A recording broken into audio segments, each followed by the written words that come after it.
അങ്ങനെ വീട്ടിൽ ബൊഗേൻവില്ല, അതായത് ഞാൻ ഈ മഴക്കാലത്താണ് ഞാൻ ഇതിൻ്റെ കമ്പൊക്കെ വെച്ച് പിടിപ്പിച്ചത്. ഒരേ പോട്ടാണ് ഞാൻ വാങ്ങിച്ചിട്ടുണ്ടായിരുന്നത്, ഓരോ തൈ. അതിൽ നിന്ന് കമ്പ് നമ്മൾ കട്ട് ചെയ്യുമല്ലോ, അങ്ങനെ കട്ട് ചെയ്തിട്ട് ഞാൻ കമ്പൊക്കെ നല്ലോണം ചെറിയ മണലിൽ കുത്തി വെച്ചിട്ട് പിടിപ്പിച്ചതിന് ശേഷം വേറൊരു ചട്ടിയിലാക്കി വെച്ചേക്കുന്നതാണ് കേട്ടോ.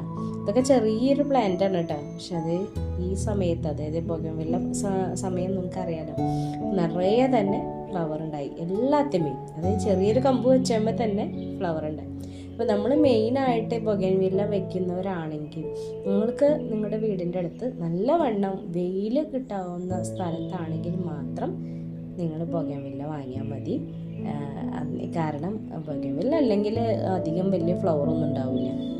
നല്ല രീതിയിൽ നല്ല ഫ്ലവർ ഉണ്ടാവണം എന്നുണ്ടെങ്കിൽ നിങ്ങൾ നല്ല വെയിലുള്ള സ്ഥലം നോക്കാം. പിന്നെ ഒരു അത്യാവശ്യം ഒരു ചെറിയൊരു നനയെങ്കിലും ഡെയിലി നനയ്ക്കാൻ നോക്കാം. പിന്നെ അതിൽ വളം കട്ട് ചെയ്യുക, പ്രൂണിങ് നടത്തുക, അതിന് അത്യാവശ്യത്തിന് വളം കൊടുക്കാം. അപ്പോൾ ഇതൊക്കെ ശ്രദ്ധിക്കാൻ തന്നെയാണെങ്കിൽ നമുക്ക് ബൊഗേൻവില്ല ഉണ്ടാവും. ചിലർക്കൊന്നും പൂ ഉണ്ടാവുന്നില്ല എന്നൊക്കെ പറയും, എന്നിട്ട് ചെറിയ ഷെയ്ഡിലൊക്കെ കൊണ്ടുവയ്ക്കും. ഇതൊക്കെ നല്ല ഉഷ്ണമേഖലാ സ്ഥലത്ത് ഉണ്ടാവുന്ന ഫ്ലവറുകൾ, അതായത് നല്ല ചൂടും നല്ല വെയിലും ഒക്കെ വേണം, എന്നാൽ തന്നെ അതിന് ഫ്ലവർ ഉണ്ടാവുള്ളൂ.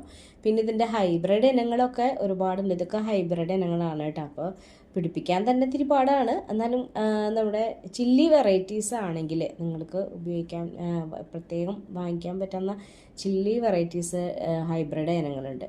അപ്പോൾ അത് വളരെ പെട്ടെന്ന് തന്നെ വെച്ച് പിടിപ്പിക്കാം. പിന്നെ നമുക്ക് അത് കൂടുതൽ ഒരേ ചെടിയുമേ ഒരുപാട് കളറുകളൊക്കെ, ഡിഫറെൻറ്റ് കളറുകളൊക്കെ വെച്ചിട്ട് നമ്മൾ ചെയ്യില്ലേ, അപ്പോൾ അതുപോലെ ചെയ്യണമെങ്കിൽ അങ്ങനെയും ചെയ്യാം കേട്ടോ. അപ്പോൾ എൻ്റെ കയ്യിലുള്ള കുറച്ച് വെറൈറ്റീസാണ് ഞാൻ ഇന്ന് കാണിക്കാൻ പോകുന്നത്. അപ്പോൾ ഇത് വളരെ എളുപ്പത്തിൽ തന്നെ നമുക്ക് മെയിൻറ്റെയിൻ ചെയ്ത് പോവാവുന്ന രീതിയിലാണ്. നിങ്ങൾക്ക് പൂക്കൾ ഇഷ്ടപ്പെടുന്നവരോ, വലിയ മണമൊന്നും ഇല്ലെങ്കിലും കാണാൻ നല്ല ഭംഗിയാണ് കേട്ടോ. നല്ല ഒരുപാട് ഇങ്ങനെ ഉണ്ടായി നല്ല കൊല കുത്തി നിൽക്കും. അതാണ് നമ്മുടെ ബൊഗേൻവില്ലയുടെ ഭംഗി എന്ന് പറയുന്നത്. ഇനി ഇതിന് നിങ്ങൾക്ക് ഹൈബ്രിഡ് ഇനങ്ങൾ വാങ്ങിക്കുകയാണെങ്കിൽ മഴ പെയ്യുമ്പോൾ അത് മാറ്റി വെക്കേണ്ടത് അത്യാവശ്യമാണ്. അപ്പോൾ ഇതിൻ്റെ വളം ഞാൻ ചെയ്ത വളം ഏതാണെന്ന് മുൻ വീഡിയോയിൽ ഞാൻ പറഞ്ഞിട്ടുണ്ട്.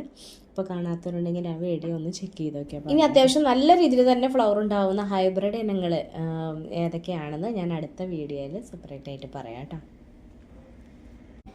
അങ്ങനെ വീട്ടിൽ ബൊഗേൻവില്ല, അതായത് ഞാൻ ഈ മഴക്കാലത്താണ് ഞാൻ ഇതിൻ്റെ കമ്പൊക്കെ വെച്ച് പിടിപ്പിച്ചത്. ഒരേ പോട്ടാണ് ഞാൻ വാങ്ങിച്ചിട്ടുണ്ടായിരുന്നത്,